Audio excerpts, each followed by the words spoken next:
So again, thank you to the group for coming on to discuss this topic of waste and recycling in the town of Barnstable. We have Carrie Parcell from the DEP in Barnstable County here to talk about recycling and composting and all the other amazing programs that she offers. And PJ and Tracy from the town of Barnstable DPW are here to talk about and answer any questions that people might have about the transfer station. And my name is Calliope Chute, and I work for Barnstable County, and I lead the Hazardous Materials Program. So to get right into it, we're starting the household hazardous waste collection season, kicking it off with Barnstable. Thank you, Barnstable, for doing that. We start April 3rd, and then we have 3 other dates for town of Barnstable residents. And that's pretty exciting. That's expanded over the last 5 or 6 years. We used to only have a couple events, so it's great to see that we have 4, and you can see the dates there on the screen. The hours are 9 to noon, and we close at noon by contract, so we really hope that people show up before noon. We don't like to turn anyone away. And we always hold the events at the transfer station, which is over in the Mills at 45 Flint Street. And you definitely need to have a sticker or a per visit pass. You can't get into the transfer station without those, and we'd like to respect those rules. So, you know, if you use a private hauler, make sure that you set yourself up for getting into the transfer station well before the date, or I think you can get that per pass visit at the transfer station the day of. One thing that's new this year with the hazardous waste collections is if people are transportation challenged, whether you are no longer driving or you don't have a vehicle, or you for whatever reason don't drive, and you're transportation challenged, you can give me a call. My 800 number is listed here. Although if you Google my name, I come up pretty easily in Barnstable County, but you can give me a call and we can make arrangements to have the hazardous waste collection come to you to find you where you are.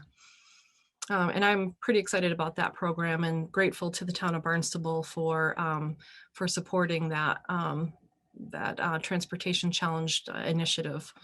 And another program that I offer that people might be interested in is if you have a small business or you know someone that does, like a family member or a friend or someone in your house of worship, and they use hazardous materials or they generate hazardous waste for their business process. We do have a great business program the county offers, and I'm happy to talk to people about that. So if you know of anybody, send them my way. We pick up at people's businesses, and we also encourage them to come to the transfer station when they have hazardous waste. Some other programs that I operate are Sharps collection. So if you manage your healthcare at home, or a family member's healthcare at home, or a pet's healthcare, you can drop off Sharps at any of these locations around the town of Barnstable. Same with flares. If you use flares for your boat or your car and those are expired, you can drop them off at these locations: Hyannis, Calm, West Barnstable, and Cotuit. We facilitate the unwanted medication drop-off kiosks at all the police departments on the Cape, so you can go over to the Barnstable PD or the hospital to get rid of unwanted medications. There's kiosks there. And the nice thing about the hospital is they have valet parking, so you can roll right up to the curb in front of the hospital, drop off your car, bring your medication right into the pharmacy to their kiosk, and then pick up your car. It's kind of nice that way. And lastly, we have a mercury collection program. We've collected literally tons of it over the last 10 years. And you can dispose of the mercury over at the transfer station, or you can bring it to the hazardous products collection events. Or if you have elemental mercury, like you find a jar of mercury in your house, or a shed or an outbuilding, you can give me a call at that same 800 number, and I can arrange for a free pickup. You don't want to have the stuff in your house during any kind of emergency situation. Mercury is particularly toxic. If you are like, what did she even say? Where can I find this information? You can always go to the town of Barnstable, and this is the URL, the website where you can find all of the hazardous waste information, as well as the transfer station information. You can go to the county website, loveyourlocalwater.org, or you can find us on social media at Love Your Local Water on Facebook. So a lot of times people are like, what do you guys take? This is a picture from one of our hazardous waste collections from last year. And you can see from the picture, we get a lot of stuff, but these are some common examples of items that we take at the transfer station. And we take a lot more. So I have a really huge list of items that we take. So if you're not sure, you can call me or email me, and I'll give you my contact information again. You can reach out and discuss what you can bring. But these are like super common items that people bring. If you're not sure if your items are hazardous, there's usually keywords on labels like danger, toxic, flammable, ignitable, that kind of thing. So those are signal words to let you know that that item is hazardous. And then also kind of balancing that out with some common sense, like if the cleanup is with soap and water, oftentimes that product is not hazardous, but in some cases it is, like bleach is a good example of that. So you kind of have to weigh out like signal words and common sense and that kind of thing. But you can always reach out and call me. Some items to bring to the transfer station year round. These are items that we commonly see people bringing to the hazardous waste collections that you don't have to hold on to. The transfer station folks take those year round. And propane tanks, fire extinguishers, motor oil, and antifreeze are some really good examples of items that people bring to the hazardous waste collections that you don't have to. You can take them to the transfer station year round. Again, just be reminded that you need a sticker or per visit pass. Sometimes people are curious why we have these events, why collect the stuff that's just too toxic to trash. And I like to remind people that Cape Cod has a really unique drinking water source, and I'm going to show you some information on the next slide about that. But it's a vulnerable drinking water source, and it's all of our drinking water on the Cape comes from our aquifer. So that's the water source that's stored below ground. And another reason to collect these products is we like to protect our first responders. If you have an emergency in your home, you don't want pesticides and pool chemicals and gasoline or mercury to exacerbate or make the situation worse. So we really like to keep our first responders as safe as possible. We also like to keep our trash and recycling clean. The DEP noted in 2019 that 2% of our trash, our MSW, municipal solid waste, is hazardous. And no matter how we dispose of our trash, we don't, nobody wants to dispose of hazardous waste incorrectly. So it's absolutely stuff too toxic to trash. And we also like to keep our recycling clean. And so like not disposing of those containers that had contained hazardous materials in the recycling. It's just not appropriate. So we like to keep our trash and recycling clean. And we like to protect our economy. Some folks don't think about, what our economy rests on, but it's really all about our environment. People come here to enjoy, our beaches and everything that Cape Cod has to offer from a natural perspective. And in a way, we're all connected to that. It's only a couple of degrees of separation from our tourist economy. So keeping our water clean and our environment clean really helps protect our economy. Another reason to collect these hazardous products is in case of storms, whether they're nor'easters or hurricanes or any high wind events, that kind of thing. We can experience flooding both inland and coastal, and we really want to keep these hazardous products out of the stormwater. EPA notes that in a flood event, a house can release 50 to 100 pounds of hazardous waste, and that's just not a great way to contribute to our environment. Another reason is pets and children sometimes can get into products around the house that they're not really supposed to. And these pets and children have lower thresholds of toxicity. They just, their body weight and whatnot, they're a lot more vulnerable to hazardous products that can maybe off gas or just are completely toxic, even in small amounts. So we really want to keep our children and pets safe. And lastly, these aren't so much reasons that most people think of to collect hazardous products, but all of the towns on Cape Cod have a municipal vulnerability program and engage in hazard mitigation, and household hazardous waste collection events support municipal vulnerability programs and also the hazard mitigation. So those are included. Household hazardous waste collection programs are sort of considered within those. So just, so that you know. I told you I would talk a little bit about our aquifer and like the main reason why we have household hazardous waste collection events. And I love this infographic that the county had made a couple of years ago, and you can find it here on this website, capecodgroundwater.org. We have a whole lot of these infographics on there, and they're all equally as beautiful and informative. But you can see here that there's these 6 lenses where there's like more of an orange highlight. And these are all the lenses on the aquifer. The aquifer is connected from Bourne all the way down to Provincetown, and it's one drinking water source. And because it's only covered by sand, we don't have bedrock or anything other impermeable surface to protect the aquifer. Any above ground activity, any like chemical activity can really compromise our aquifer. So spills and whatnot can really, they can percolate quite quickly through the sand and get into the aquifer very, very quickly. So you really we want to protect that. And that's the main reason why these hazardous waste collections.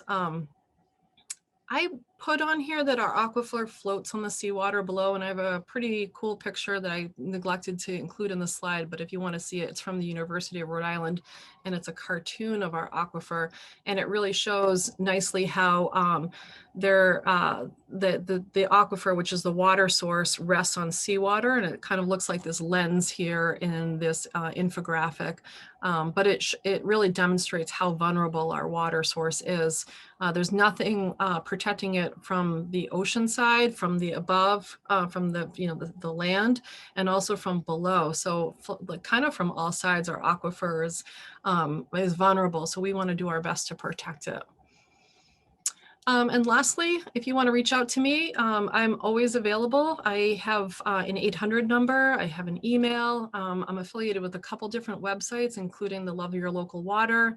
I'm a groundwater guardian, so I'm on the capecodgroundwater.org website, and I'm also on the hoarding task force, so you can always find more information about what I'm up to there. But if you want to connect with me on social media, I'm also on Facebook at Love Your Local Water, and I'd be happy to connect with you there. So feel free to reach out and ask me questions. If you have a small business and you want to make arrangements for pickup, I'm happy to do that. If you are transportation challenged and you can't make it to a hazardous waste collection event, we can make an arrangement, an appointment to pick up that waste right there at your home. So I'm happy to help. So feel free to reach out to me. Thank you so much. And I'm going to turn it over to Carrie Purcell.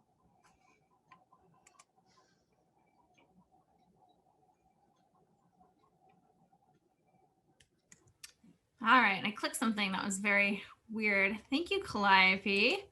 So let me get mine going here. So everybody can see it from the beginning.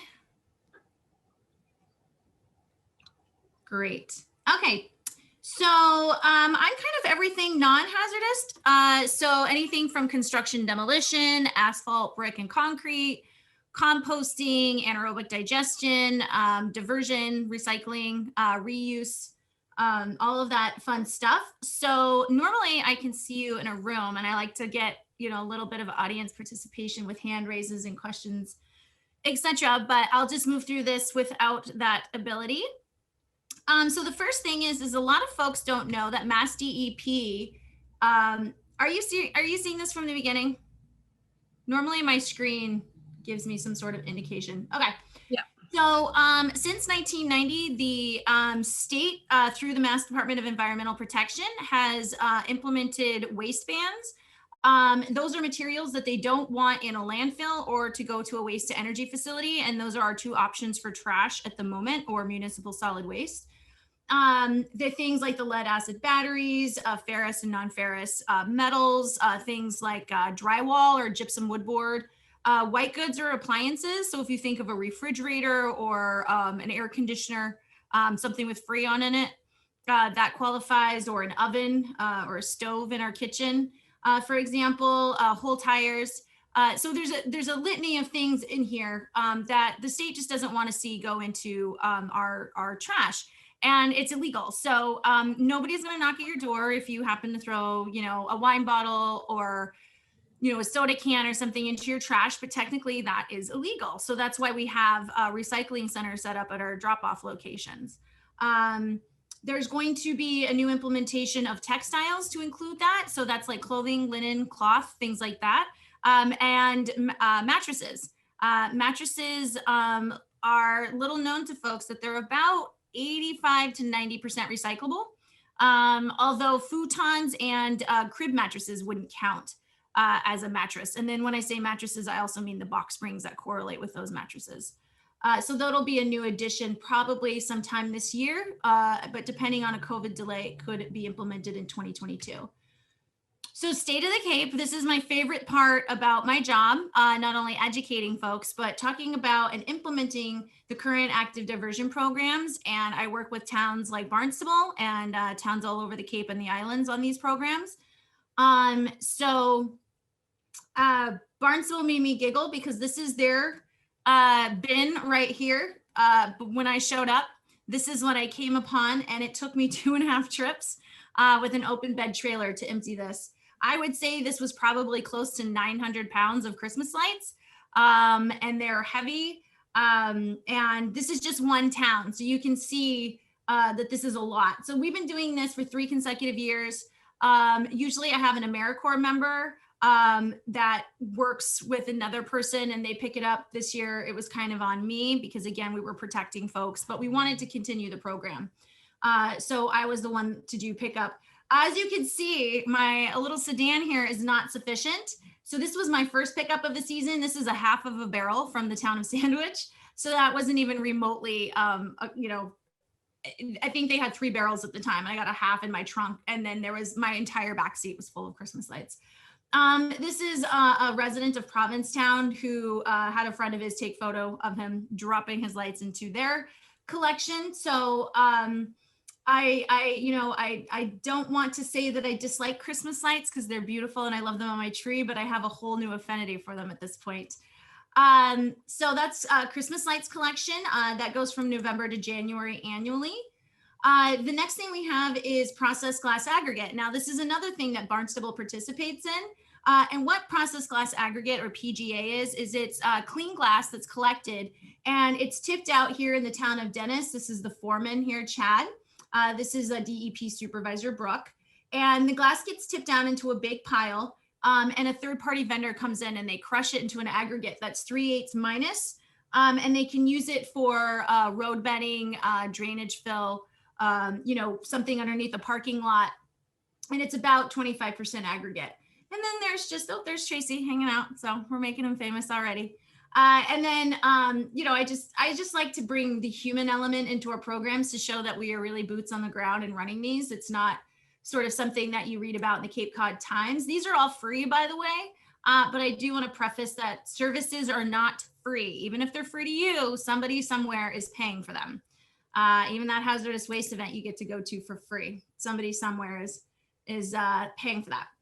So Cape-wide latex paint recycling, it's in its 4th consecutive year. This started out as a 2-year grant program through MassDEP. We've been partnering with our vendor Recolor since. She continues to work with us. They're out of Hanover, and she graciously comes down with the staff, and we sort of Gaylord the paint up. You can see on that palette with the cardboard box, that's a Gaylord. And they just check to make sure that the paint is indeed recyclable. So that's latex paint. And then again, with what Calliope had shared with us, the household hazardous waste collections.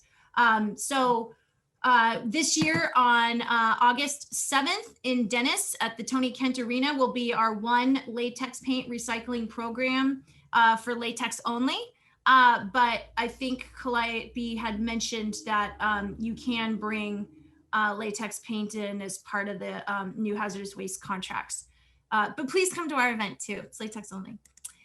We have boat shrink wrap recycling. So this is our 3rd year expansion. This is an AmeriCorps member that we worked with in 2019. And the reason why I like this photo is because it shows where you would cut the shrink wrap off of your boat, like right at the belly, because this is where all the ropes and all the stuff that we don't want. So if you cut it right through here, all the way around, this beautiful plastic, right? It weighs about 15 pounds. And we can avoid landfilling it or sending it to a waste to energy in our municipal waste stream if we collect it. So we hold collection programs from April to June through the Woods Hole Oceanographic Institute. If you go to their website, you can find out more about how to recycle your boat shrink wrap. We also have food waste collection.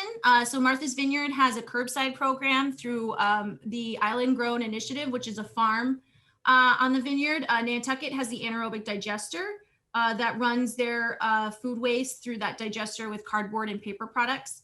And then Barnstable, here is my famous lady right here. She asked if I was going to put this in a newspaper. I said no, but she's been in plenty of my presentations. So this is their food waste shed for the town of Barnstable. I will say that this plastic bag is how she collects her food waste.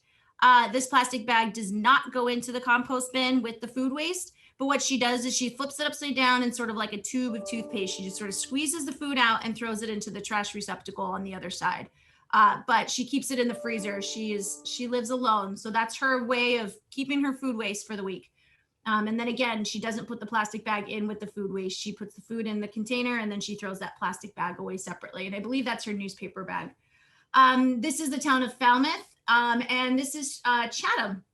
And again, you can kind of see different variants on the signs that tell you, if you look real close back here, it'll tell you what they can and cannot take in these bins. And inside this shed is very similar to these cartons here, or containers, I guess I should say. I am working with the Cape Cod Commission on a regional solution, and we are working on a feasibility study for this. It began with the former county commissioner, Jack Units, approaching me in the summer of 2019.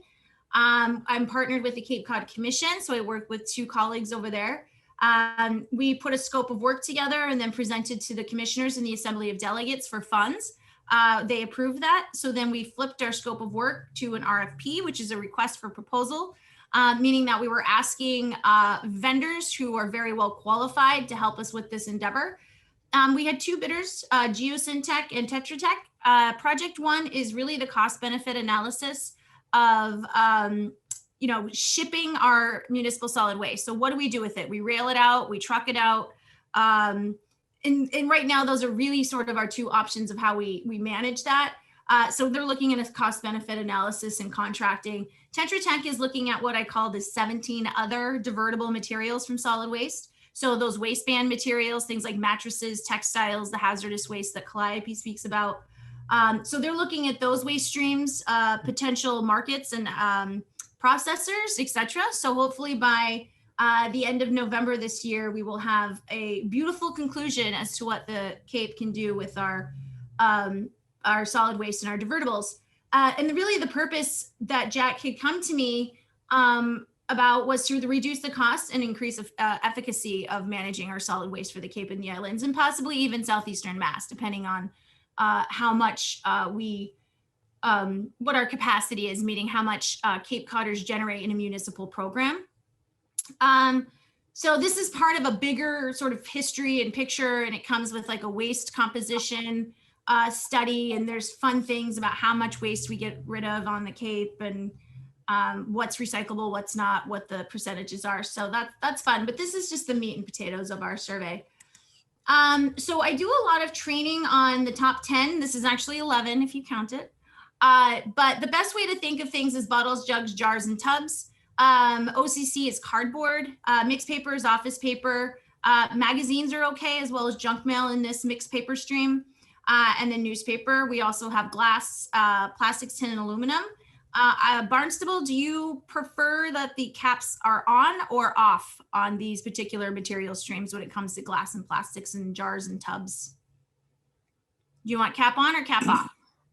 If they can take them off, but it hasn't been that big of an issue if they're on there.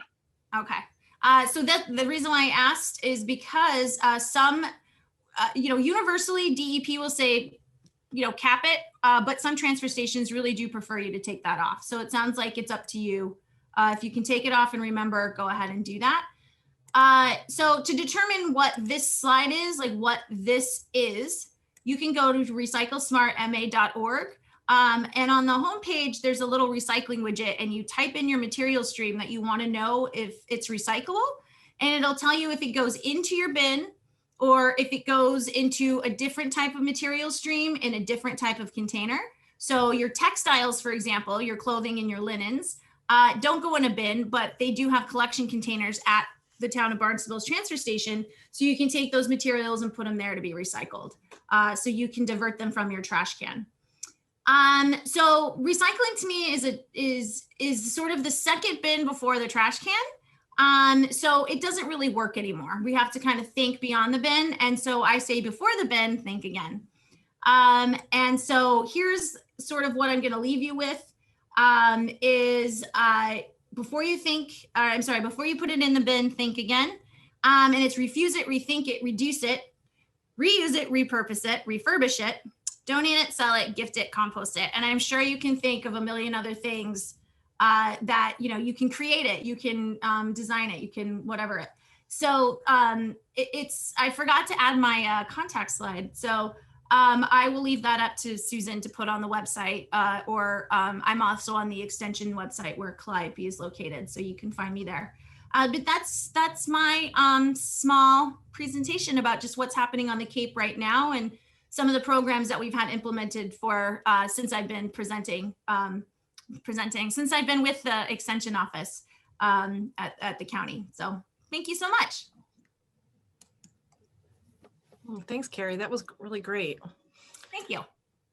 So we do have some folks on the meeting, and I'd like to open up for any questions that people have. We have some excellent resources here on the meeting from the town of Barnstable, including the folks over from the transfer station, PJ and Tracy. So if people have specific questions about any processes or anything like that happen over the transfer station, anything that you've been dying to know. Carrie works for the DEP and also Barnstable County. She's an amazing resource. So if you have questions about any of the items on her presentation, and or if you have questions about household or small business hazardous waste, we'd love to be able to answer your questions. So feel free to unmute yourself and ask us what you want to know.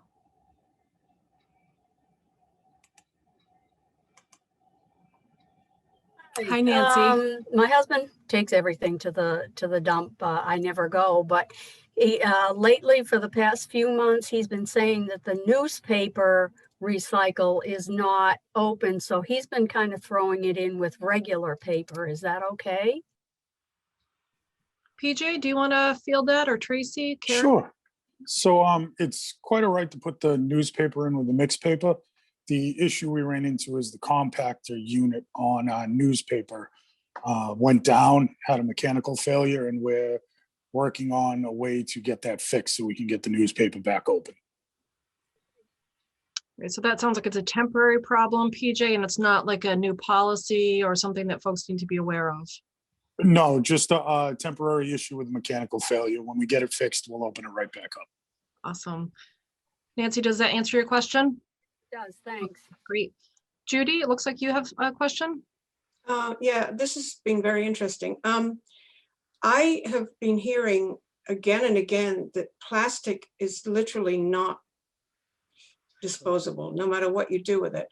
And I'm just wondering how Barnstable is thinking about that. I mean, I recycle everything, and I'm just curious to know.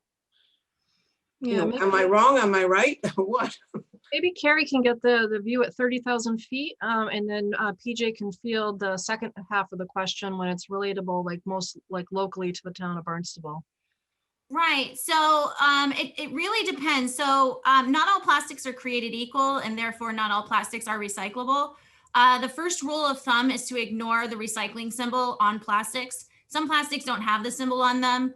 Most of them do. You see the HPD E4s, you see, styrofoam, extended polystyrene, number 6s, the boat shrink wrap is a number 6. Bulky plastics are number 7. Your food and beverage plastics are usually 1s, 2s, and 5s. And then you see a variety of plastics. One of the main plastics that are not recyclable are black plastics. And the reason behind that is because our infrastructure for sorting out plastics into material streams to be baled to send to market cannot read black plastic. So they just automatically go onto the residual floor. And we call that the outbound material. So it just kind of falls by the wayside and goes onto the tipping floor to be baled as trash and shipped out as MSW. So I would say, you know, 1s, 2s, and 5s are the most desirable type plastics. Just make sure they're clean of food waste. You don't have to put them in the dishwasher. You don't have to spend a lot of water resource, you know, cleaning them out. Just make sure, you know, they're mostly free and clear of any debris or food waste, anything like that. Again, within doubt, I would say throw it out when it comes to plastics. And the other thing is you know, you can visit recyclesmartma.org. It takes just a second to grab your phone or sit down at a computer and look that up. But really, you know, what goes in the bin, think of it as mostly, if your food and beverage can go into it with the exception of a black plastic, it's probably okay. The other thing is no freezer packaging is recyclable. So even like a lean cuisine with a plastic container and that little sleeve, all of that stuff, or like a pizza, like a frozen pizza box, none of that stuff is recyclable. So nothing that's packaged in your freezer is recyclable. Neither is the black plastics. Okay, so I had a really larger question than that. I understand what you're saying, and that's good information. But I have been hearing that even though the recyclables, the stuff that can be recycled, we're not doing anything with that. Once it gets to, what is happening to that after it leaves the transfer station? That's what I'm really concerned about. So it goes to a vendor who processes it. So the processor is the one that sorts it up and takes that material stream, the plastics, and turns it into a bale. A bale weighs around 1,200 pounds. So once it is baled, they have markets that exist. A lot of our plastics go to the Carolinas or Georgia.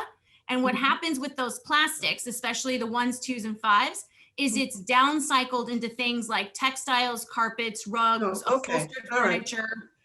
Sometimes it's stuffing in like a dashboard for certain car brands. So it is being recycled. It is going to where it needs to go. It just has to be properly placed in the right stream to get to the right place to be separated, to bale, to go to market.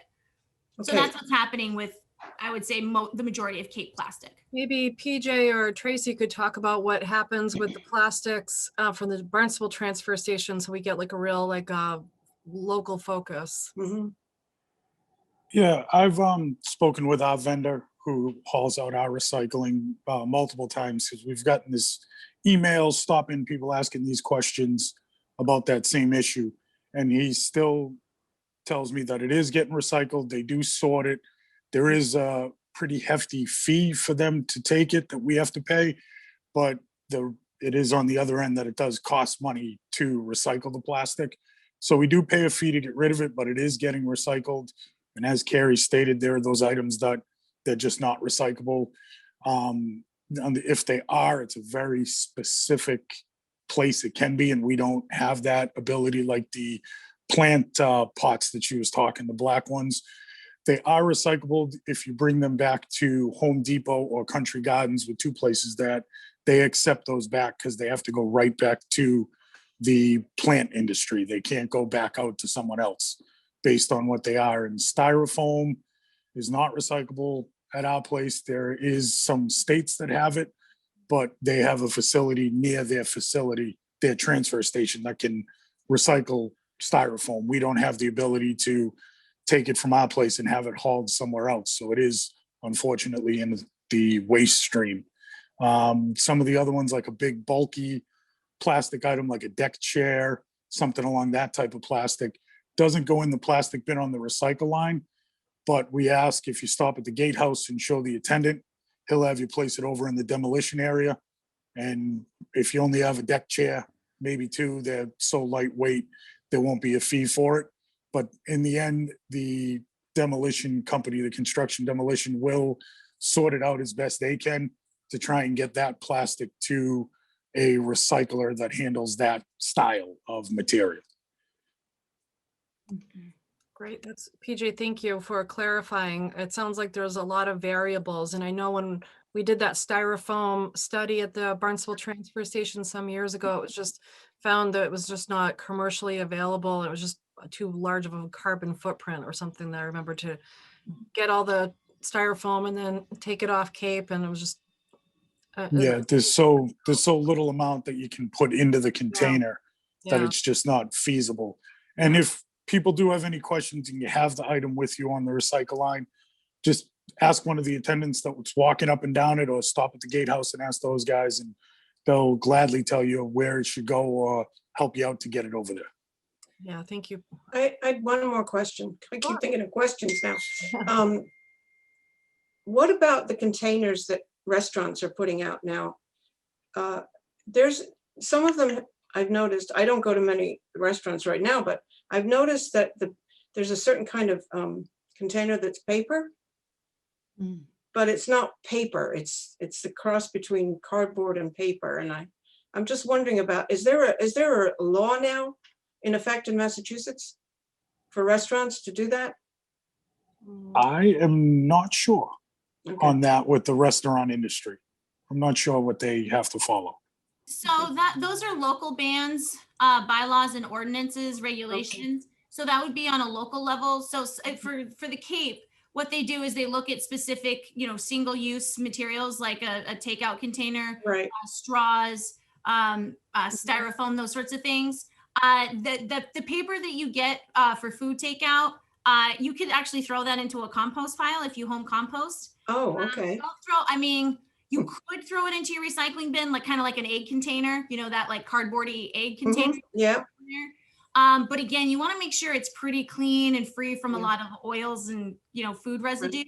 But you can throw that in your, but that's just a local bylaw ordinance. It has to do with the individual municipality saying that you can't have styrofoam containers. You can't have certain types of containers. And so most of that comes from a styrofoam ban. And that sounds, Judy, like that might be a local Board of Health regulation. So if you want more specifics, you might look on the Barnstable Health Division website and find out more from those folks. Okay, thank you. Thank you. This is great. Does anyone have any questions, Peter? Yes, I do. Oh, sorry, Susan, go ahead. That's okay. First, I'm glad to hear, and I might have missed part of this, but is Barnstable will be taking clothing?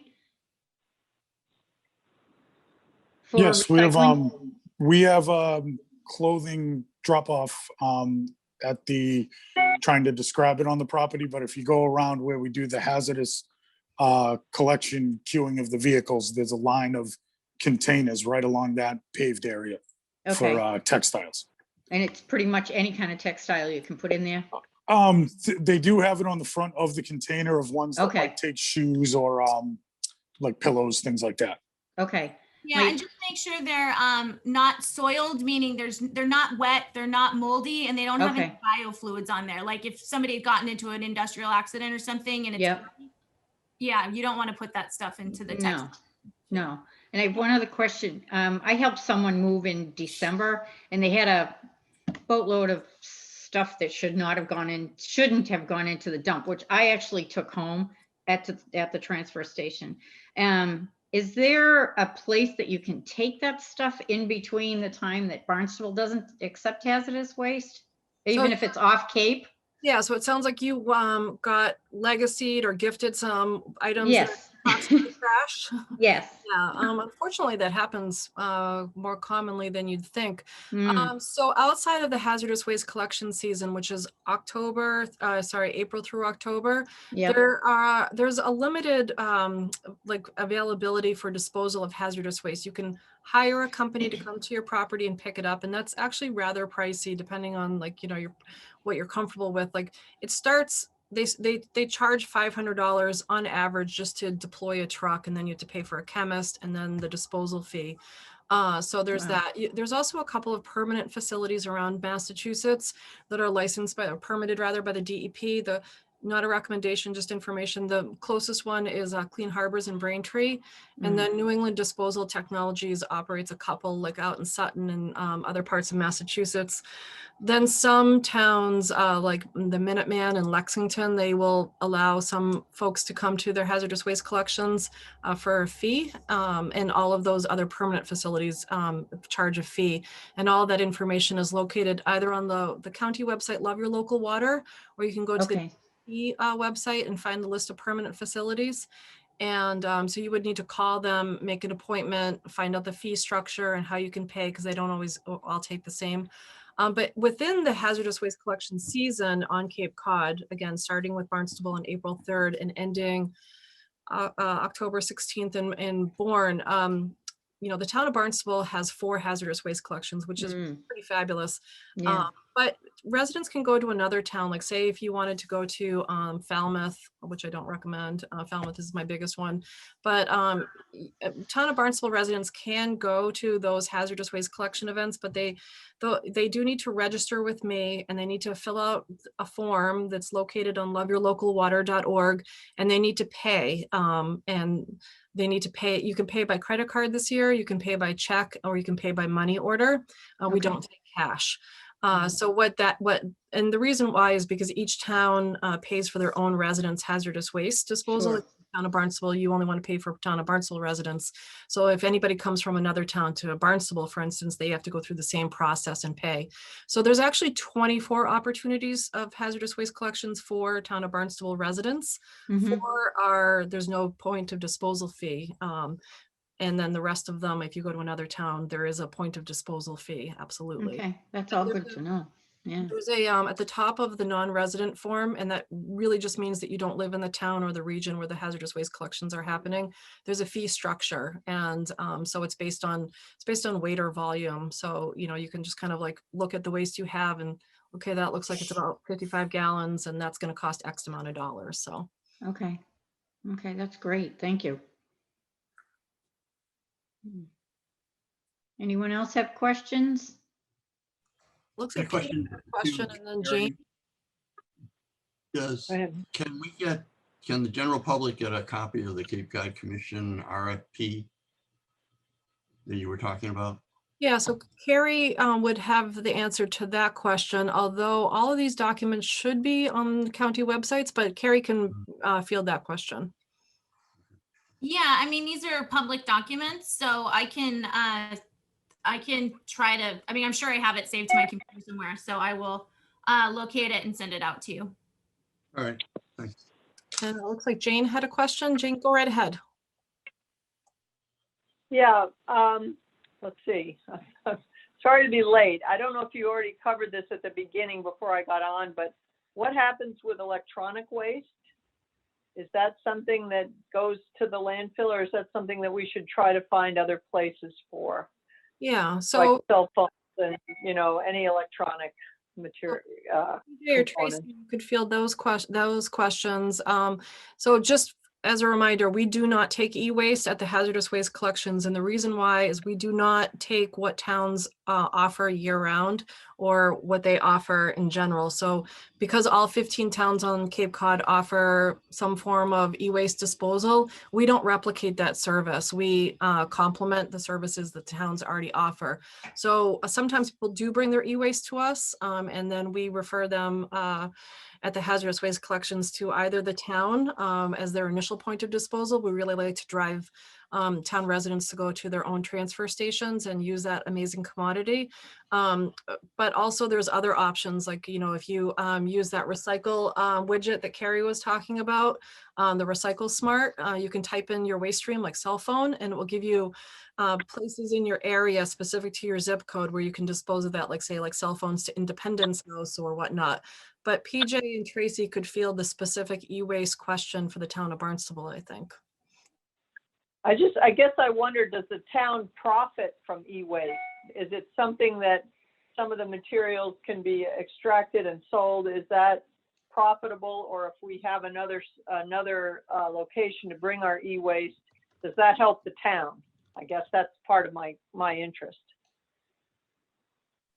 We don't have a specific e-waste recycling program. We do take TVs, monitors in a separate area for a fee, but we don't have a specific e-waste location.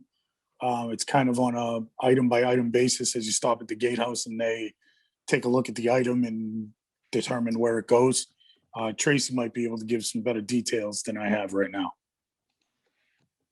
Thank you. Yeah, we have a vendor that comes in and picks up the the TVs, monitors, stuff like that. And they, similar to everything else, they take them and separate them, sort them, and even break them down into the circuit boards. And that eventually does get recycled, but it's through an outside vendor.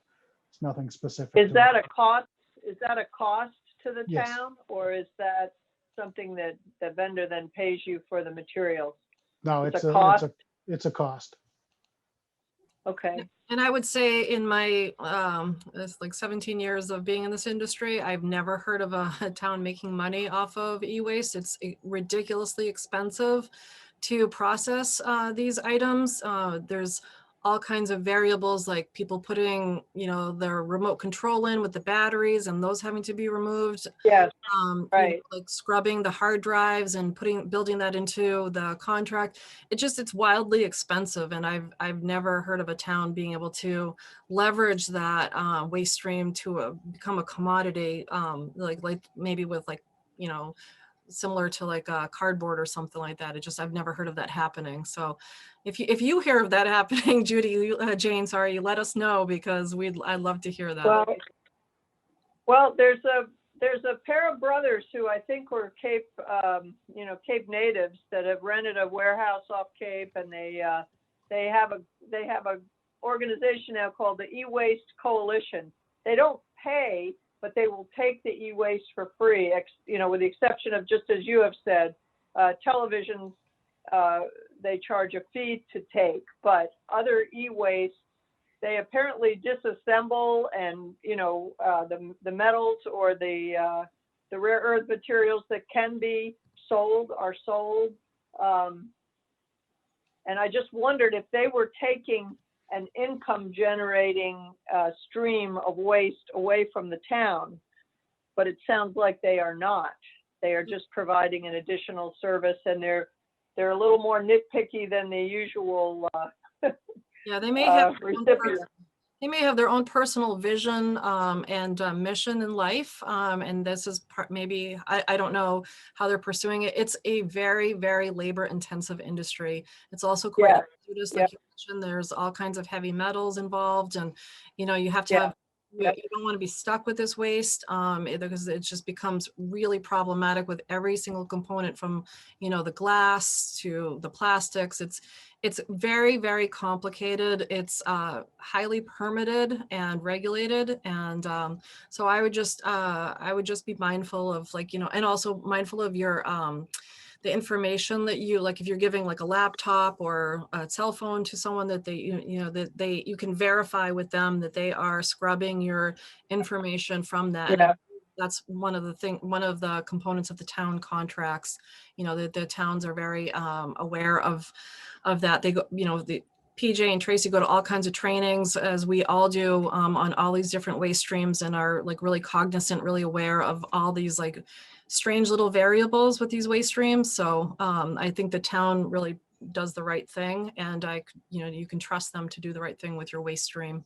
So that, and again, that awesome Recycle Smart widget that Carrie was talking about, that's a really great resource if you have some kind of oddball, like when my grandfather was stopping his practice, he was a psychiatrist. He had these like reel-to-reel recording devices from like way back, and I brought them to Staples, and Staples took them as electronic waste, and they didn't charge a fee. And these were like these archaic recording devices from like the 40s and 50s. It was amazing. They Staples took those. So I think like kind of trying to find the right place for the right waste stream takes sometimes a little bit of effort, but Carrie's here as a county for a resource. I'm here. You have these amazing resources within the town with PJ and Tracy and the folks at the transfer station. So if you don't know where to get rid of something, definitely now how to like reach out and find us and ask the questions, because between the four of us, we can figure out how to help you get rid of the stuff that you're not sure how to get rid of. Great. Does anyone else have any questions for any of the folks on the call?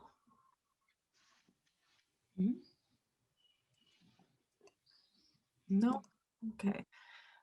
Susan, are we done?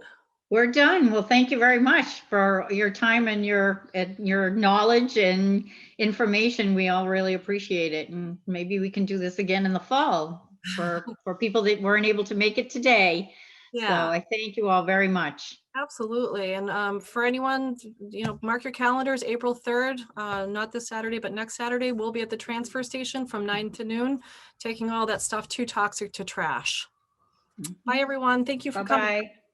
Bye, thank you. Bye. Thank you. Thank you.